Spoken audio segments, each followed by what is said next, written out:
With it being close to Halloween, I decided to make a video about the scary movies that used to make me piss myself as a fucking kid.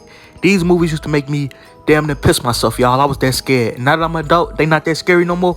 But when I was a kid, movies used to give me a nightmare for a damn week.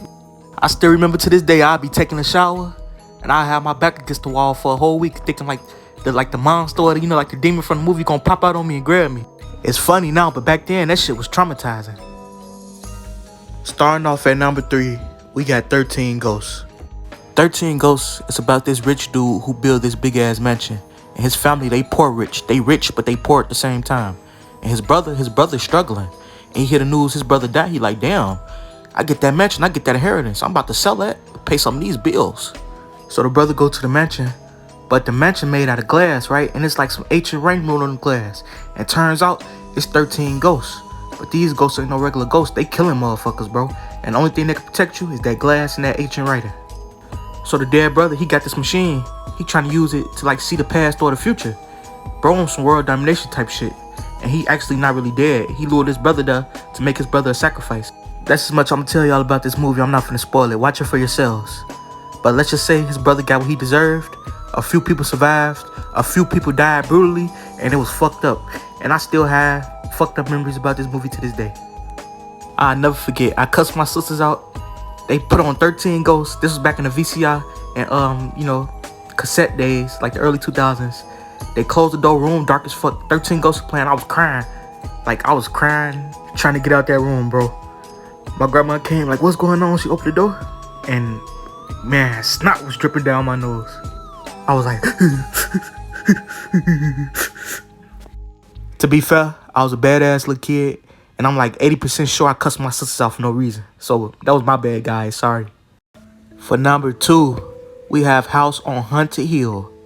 This movie right here, I got fond memories of this movie right here too.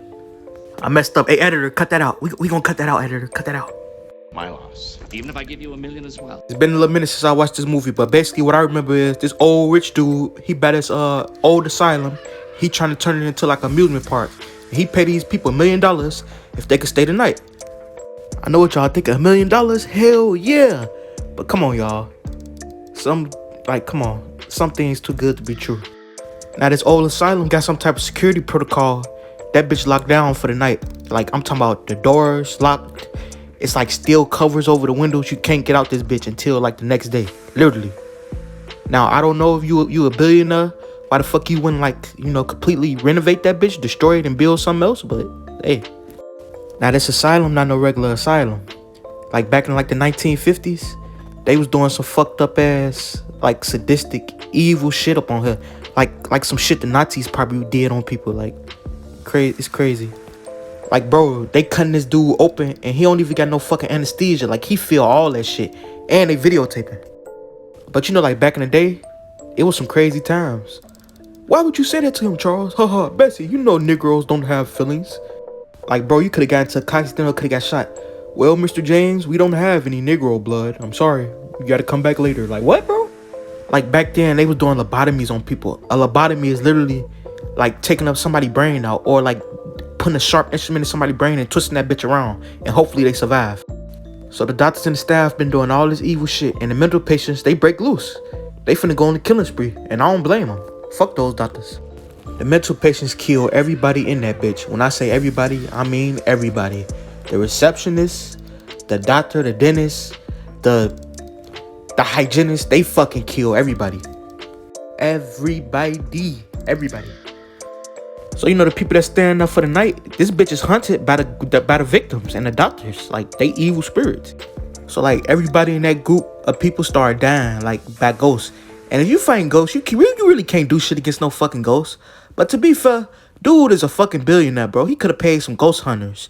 He could have paid the demon slayers to come protect them. Or better yet, why fuck with shit like that? You could have just been cheap. All those people died. He got it at a good price. That's all that was. And like literally the only thing I remember from this movie, bro, at the end, 2 people survive. I don't want to spoil it for you. I'm gonna let you watch it for yourself. But literally 2 people survive out the whole group. And you know what? Now that I think about it, the 2 people that survived probably didn't even get the fucking money. Because the billionaire died. This like the early 2000s. I doubt he wired it to their bank account. Number 1, we got numero uno, Candyman. The original one. Growing up, this guy had every kid in the hood scared. Every kid in the hood. I don't want to keep saying the name. When I was growing up, I thought that was real. I'm gonna just say Man Candy from now on, bro. Man Candy. I know what y'all thinking, what the hell you talking about, bro? You talking about a monster or a stripper? Bro, you want that, you had to be that, bro. It's like Harry Potter, bro. The name that should never be mentioned. You want that, so you don't know. Okay, so the origin of Man Candy. His father was a rich black man, a rich inventor, and he was a great painter. A rich white man hired him to paint his daughter. And his daughter was beautiful. They fell in love, but the people found out because she got pregnant, and they found out he was the poppy. So they cut his hand off, smothered him in honey. After they got done smothering him in honey, some bees attacked him and stung him to death. And that's pretty much his story. He turned into a vengeful spirit, like a demon. Fast forward a few hundred years later, this lady meet Man Candy. And she might be his lover reincarnated. But long story short, he want her, he gotta have her.